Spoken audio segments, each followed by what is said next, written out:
Welcome everybody to 12 quick random comic book story reviews, where I blindly pick a bunch of comic books off one of my shelves.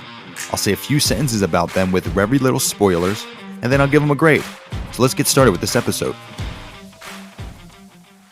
Alright everybody, let's start this episode with A Nice House on the Lake. If you think there are no original ideas left, this book will prove you wrong.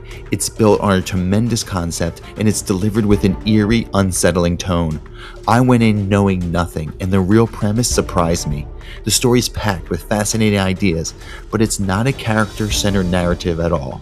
With roughly 12 characters introduced, and after reading the first 12 issues, you still don't learn much about who they are, why Walter has such a hold on them, or even how to fully tell them apart.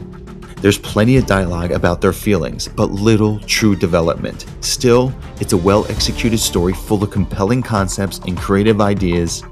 B. Alright, up next is Daredevil, Dark Arts. This is volume 3 of Charles Soule's Daredevil run, and at this point it feels fairly routine and unremarkable at first. But this collection marks a noticeable turning point. A new villain is introduced and he proves to be compelling, helping the story evolve into something more engaging. The stakes increase, the narrative tightens, and the series begins to find its footing. And while this volume isn't the high point of the run, that comes later, it successfully rescues it and sets the stage for a few stronger chapters ahead. C+. Okay, let's head to Justice League Dark, Volume 1, In the Dark. So this is a New 52 story, and it had the potential to be something special. A dark, supernatural corner of the DC universe led by some of its most intriguing characters, like Constantine, who's written decent here, Zatanna, underwritten, and Deadman. Unfortunately, the execution is bad. Rather than building atmosphere or exploring the psychological and mystical tension that should define this kind of team, the plot rushes through events without giving readers time to care about anyone involved. The characters barely have chemistry or meaningful development, they just simply appear, they bicker, and then they move on to the next scene. Peter Milligan's writing struggles to balance tone and clarity. It's unclear what the team's purpose even is by the end of the volume. The art, while technically clean, doesn't match the tone of a horror-infused story. It's too polished, it's too bright, it's stripping away the eerie edge the book desperately needs. D-. Okay, let's head to XO Manowar by The Sword. This was a solid, engaging story with plenty of destruction, intense action, grim moments, and thought-provoking ideas. It was written by Robert Venditti. It's volume 1 and it serves as a strong entry point. The story spans 4 issues, though I think it could have been benefited from being extended to 6. The capture and the imprisonment sections, while effective, could have been drawn out more to heighten the emotional impact of the eventual escape. Most readers might prefer the tighter pacing, but personally, I think more time spent there would have amplified the tension. The villains were not written lazily. They're a military civilization with religious undertones, and I found them interesting.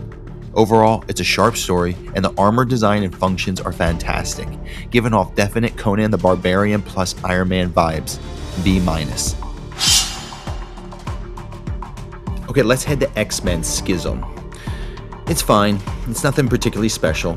Writer Jason Aaron tackles the concept of infighting and conflicting opinions within the X-Men with a competent, if not particularly memorable approach. The story holds together well enough, but doesn't feel epic.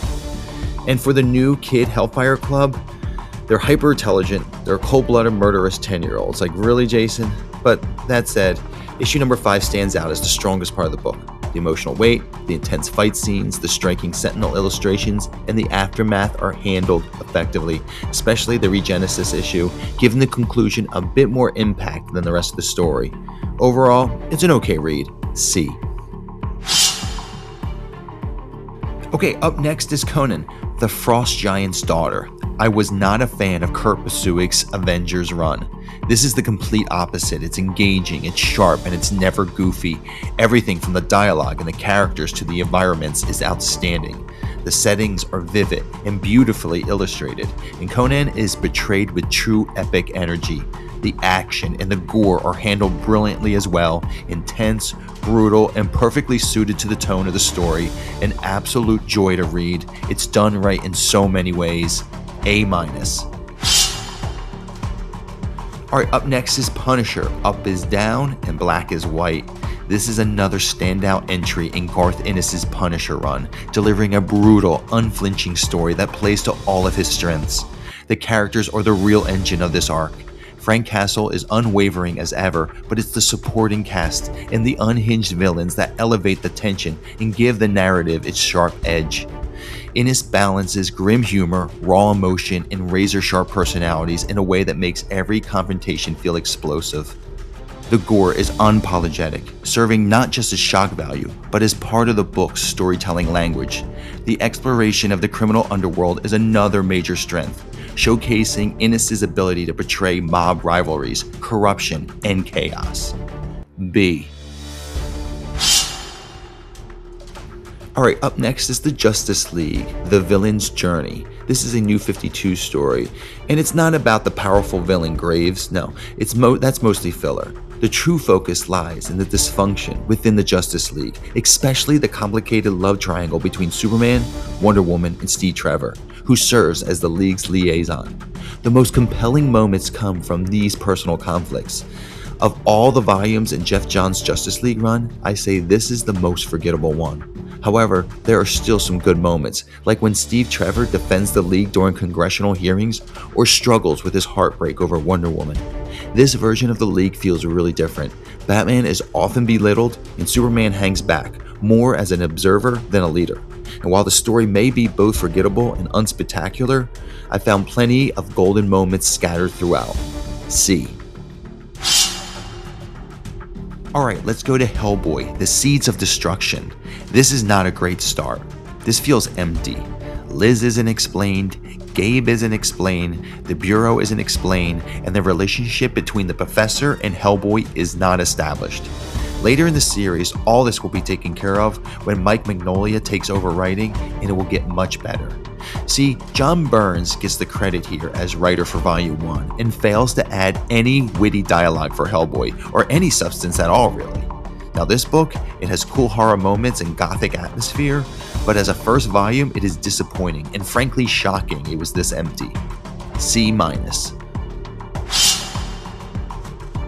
Okay, let's go to Batman Europa.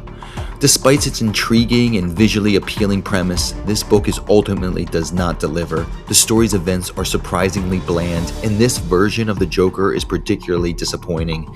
He's dull, uninspired, and prone to eye-rolling dialogue. The ending is especially lifeless, resolving the narrative in the least exciting way possible. And while the story itself is largely unremarkable, there are a few redeeming qualities. The historical nods to Europe's iconic cities and the stunningly illustrated landscapes do an excellent job of creating an authentic sense of place. Unfortunately, strong atmosphere alone isn't enough to rescue an otherwise tedious read. F+. Okay, let's head to Dark Ages. This reads like a familiar Tom Taylor project. A powerful, gripping opening, some inventive and memorable moments in the middle, and a conclusion that feels a bit undercooked.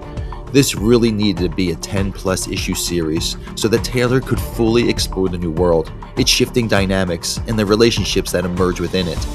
The opening is bleak and urgent, setting a strong tone, but the story gradually loses momentum and tapers off by the end.